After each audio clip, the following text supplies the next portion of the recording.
in relationship to the Lord and becomes very condensed and intensified, it is called prema by learned scholars. So this prema is what? Prema is a state where the heart becomes completely softened, and in that state there are few characteristics which develop in the in that devotee. So there are some primary characteristics and there are some secondary characteristics. So the primary characteristic of this prema bhakti is bhavah sa eva sandratma.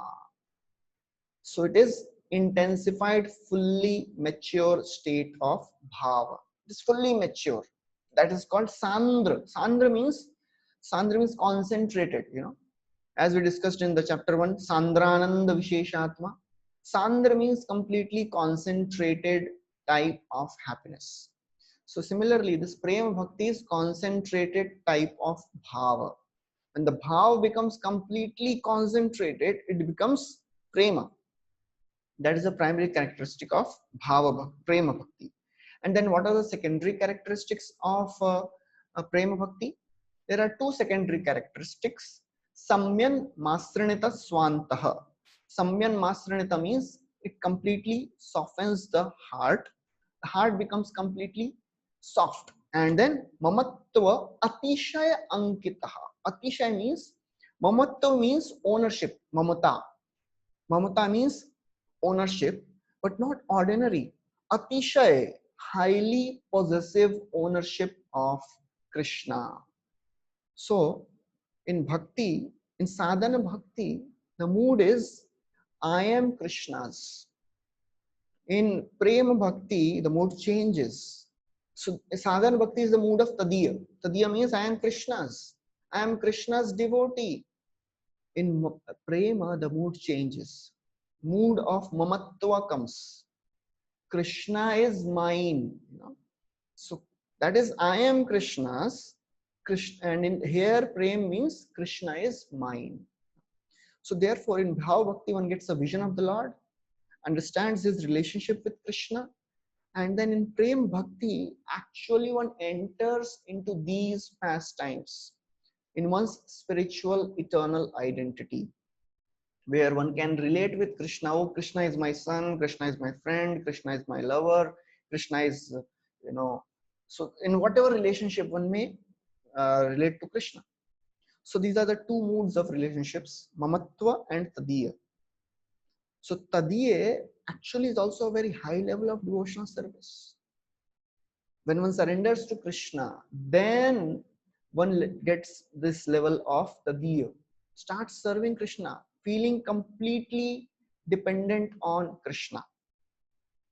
But in the level of prema, one feels Krishna is mine, So that is the difference. As Bhaktivinoda Thakur has written, Manasa deho geho jo kichu moy arpilu tuapade nanda kishore. That is tadiya bhav.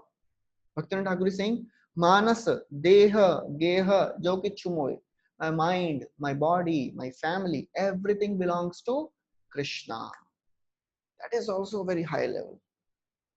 But in prema, the mood changes. Higher than tadiya is mamatva.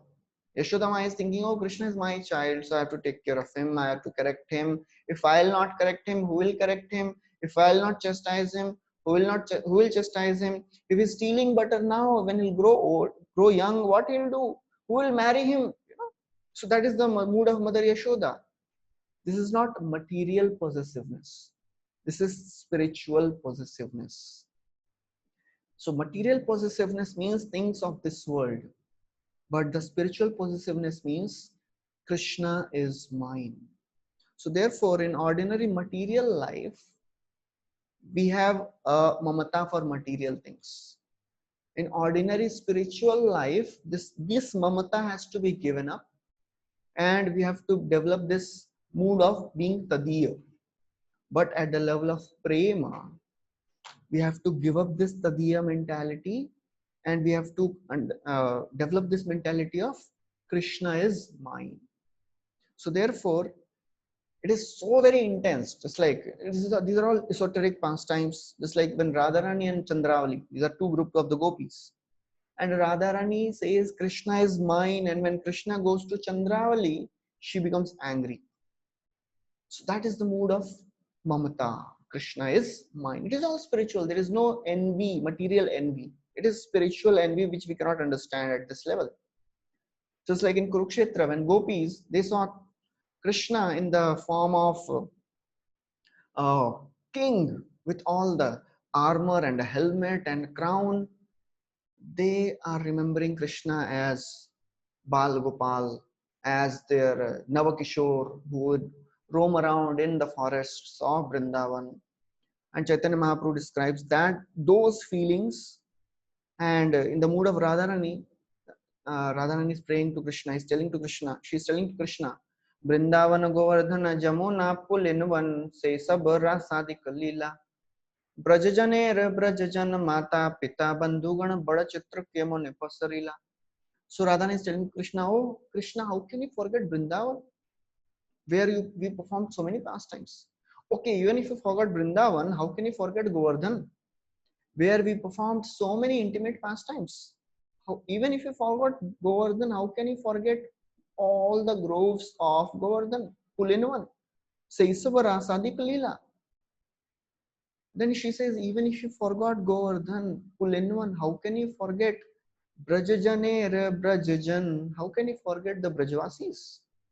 Then she says, even if you forgot Brajavasis, Mata, Pita, Bandhugan, how can you forget Nanda Maharaj? How can you forget Yashodamai? Badachitra Kemane Pasarila. It is very astonishing you forgot all of them. Nagani Apanar Dukha Dekhi Brajeshwari Mukha Braj Janera Hridaye Bidare Kiba Mar Brajabasi Kiba Jiao Brajayasi Kene Jiao Dukha Sahi Bare. So she's saying, no, I am not counting my pains. I am becoming discouraged and disheartened seeing the pitiable condition of Yashodamai. Dekhi Brajeshwari, Brajeshwari means Yashoda. Braja Janera Hridaya Bidare. Seeing the condition of Yashodamai, all the Brajavasis' hearts are shattering. Kiba Mar Brajabasi, Kiba Jiao Brajayasi. Either you kill all of them or you come back to Vrindavan and give them life. Kene Jiao Dukha Sahi Bare. Why are you keeping them alive just to suffer all the pains? So this is the mood of Mamatva. Krishna, you are ours. Please come back. You know. So in this Mamatva, Tadiye is not rejected. As Bhaktivinoda Thakur says, Ami to tomar, tumi to amar, ki kaj apare dhane. Ami to tomar, I am yours and you are mine. You know. So this is not one-sided relationship. This is both-sided. So in Mamatva, Tadya is also there. So these are the primary and secondary characteristics of Prema Bhakti. And then Rupa Goswami says how to achieve this Prema. So this Prema can be achieved by two ways. When the Bhava matures and or by Lord's extraordinary mercy. By the maturation of Bhava or by Lord's extraordinary mercy. So we have discussed that Bhava, one can achieve Bhava by two ways, by Vaidhi Sadhana Bhakti or Raganuga Sadhana Bhakti also. So when one achieves Bhava by Vaidhi Sadhana Bhakti, that is called Vaidhi Bhavotha. And when one develops Raganuga Sadhana Bhava Bhakti by Raganuga Sadhana Bhakti, that is called Raganugiya Bhavotha. And the example of Chandrakanti we discussed, she developed this Raganuga Bhav, Raganuga Sadhana Bhakti, just by dancing in front of Lord's deity. And the Lord's extraordinary mercy, that is another way to develop Prema. Just by getting mercy of the Lord, one will develop Prema. That is a very risky proposal. If somebody thinks, nahi, jab tak Bhagwan ki kripa nahi milegi, tab tak main bhakti nahi karunga. I will become pure devotee just by the mercy of devotees, just by mercy of Krishna. We should not depend on kripa but endeavor for getting perfection. We cannot demand, I want mercy of the Lord. That is up to Krishna. But we have to do the best of our endeavors. A bhakti, in our bhakti, one does not, uh, we are not just focusing on becoming pure. Our bhakti is to please Krishna. And to please Krishna, we have to do all endeavor. And when Krishna is satisfied, he will give mercy. But we should not demand bhakti. We should not demand mercy. Otherwise, it will become a business. I am doing bhakti, you have to give mercy. That is what, Prahlad Maharaj, after this Hiranyakashipu was killed and Prahlad Maharaj offers prayers, Narsimhadev becomes pleased. So Narsimhadev says, he tells Prahlad, oh Prahlad, please ask for benedictions. Our acharyas say that till that time Narsimhadev was angry. Tomorrow is Narsimha Chaturdashi. So we can meditate on this pastime. Acharya says that Narsimhadev was angry till now.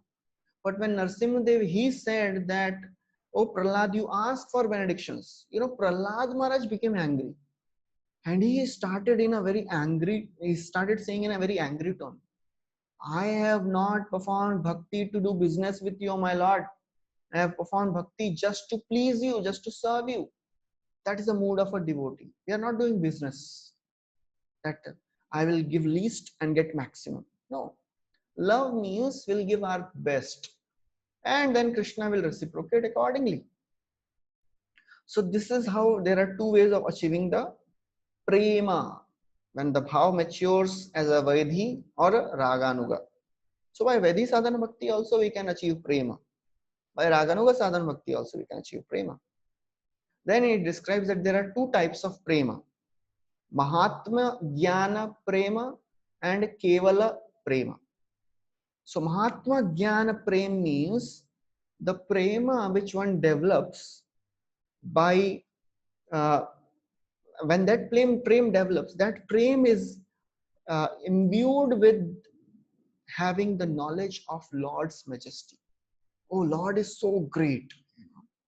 So that is the prema one develops. In that prema, one has love for God, but he also has awe and reverence for the Lord. That is the love of Vaikuntha Vasis. And then there is a Kevala Prema. Kevala Prema means that prema which develops, which is devoid of the knowledge of awe and reverence of the Lord's glories. So therefore, this is the love of Brajvasis. So in Yashoda, she is minding Krishna. So she is not thinking Krishna to be Supreme Lord.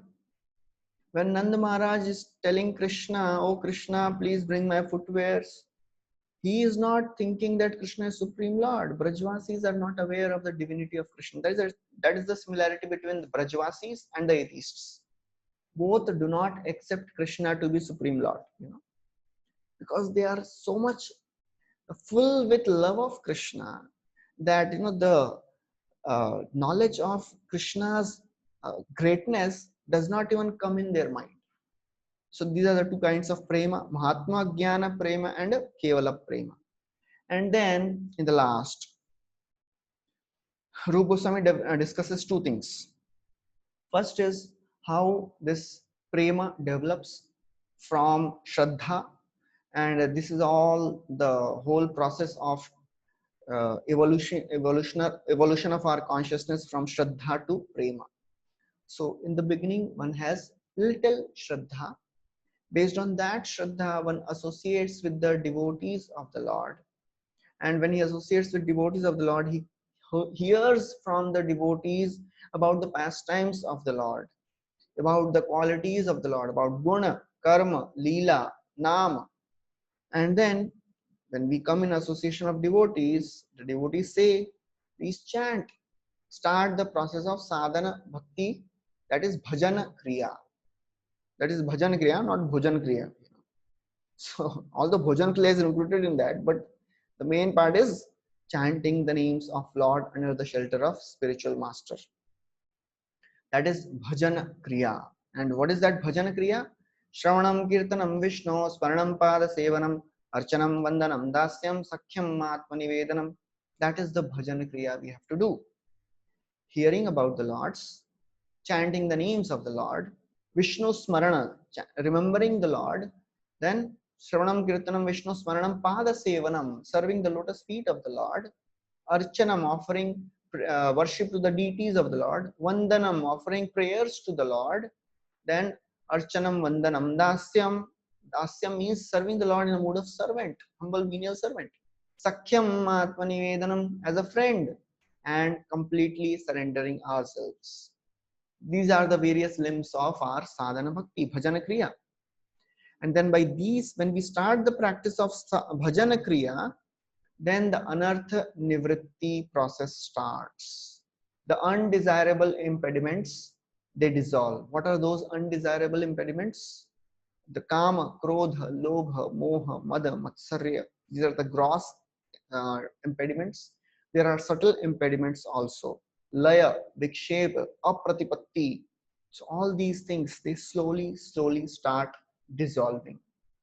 And then when the anartha nivritti happens completely, then we can practice this bhakti at the level of nishtha. So till the time one is practicing bhakti at the level of anartha nivritti, it will be unsteady devotion. Unsteady means it will not stay at a particular stage. Sometimes it is very good, sometimes it is very low. So there are various characteristics of this anishtita bhakti. Anishtita bhakti means unsteady devotion. And Vishwanath Chakravarti Thakur, he describes in Madhurya Kadambini book, great details of the qualities, characteristics of anishtita bhajan. One is utsahamai. Utsahamai means sometimes devotee is very, very enthusiastic. We have seen sometimes when new devotees they come, they are very enthusiastic sometimes. Prabhuji, kuch bhi seva bolo, kabhi bhi bolo. And sometimes usko seva bolte raho, he will not do. Nahi man nahi hai, mood nahi hai. Utsahamai, sometimes it's like a sine wave. Sometimes up, sometimes down. Ghanatarala, sometimes he'll perform intense devotional service. Sometimes he'll think, "Jane do Prabhuji, ek din nahi kiya chanting, so what difference it will make?" Taranga Rangini. Taranga Rangini is the last of these various obstacles. Utsahamai, Dhanatarla, Viud Vikalpa, Niyamakshama, Taranga Rangini. Taranga Rangini means at this level, the devotee is very, very stable in his practice of bhakti.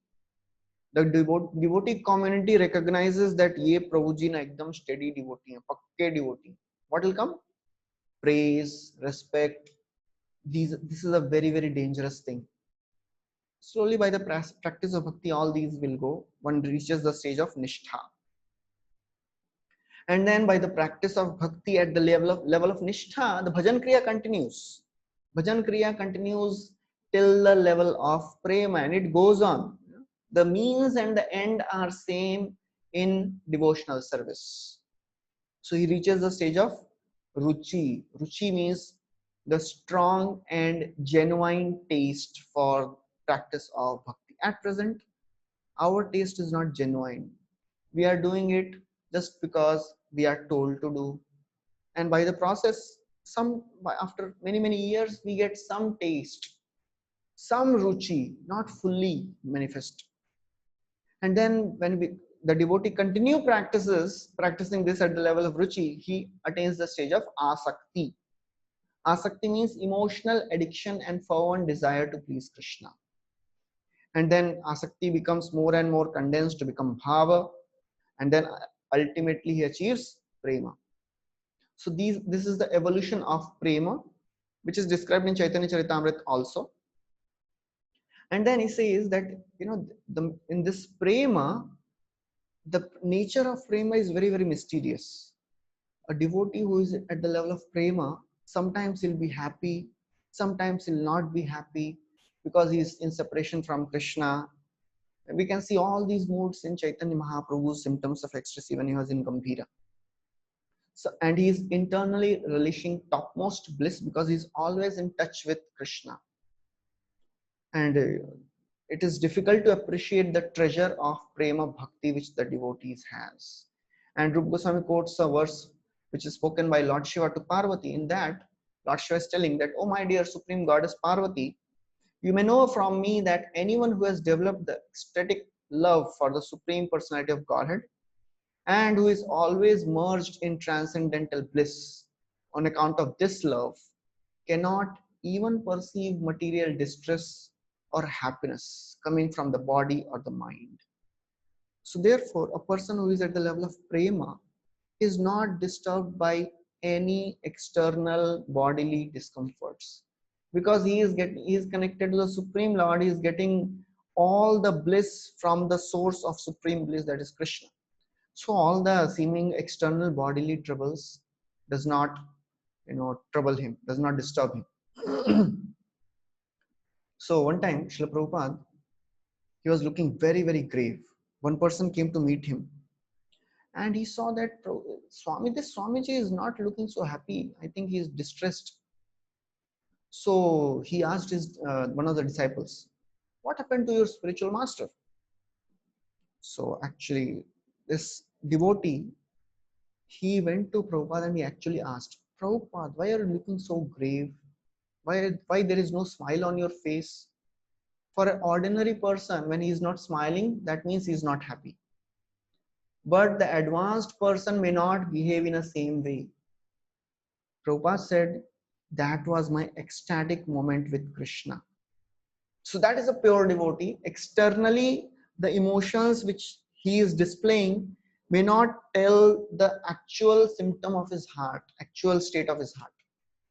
So that is all about prema, and there is lots more, but it is all beyond our scope, beyond our conception, our perception. So this is the eastern section of Bhakti Rasamrit Sindhu. With this, we completed the 19 chapters of the Bhakti Rasamrit Sindhu, Nectar of Devotion, and we stop here. Thank you very much for your patience being with us for so many days. Hare Krishna. Srila Prabhupada ki jai, Shri Bhakti Rasamrit Sindhu ki jai, Srila Rupa Goswami Pad ki jai. If anybody has any questions, they can ask. Okay, the question is, do we have class tomorrow?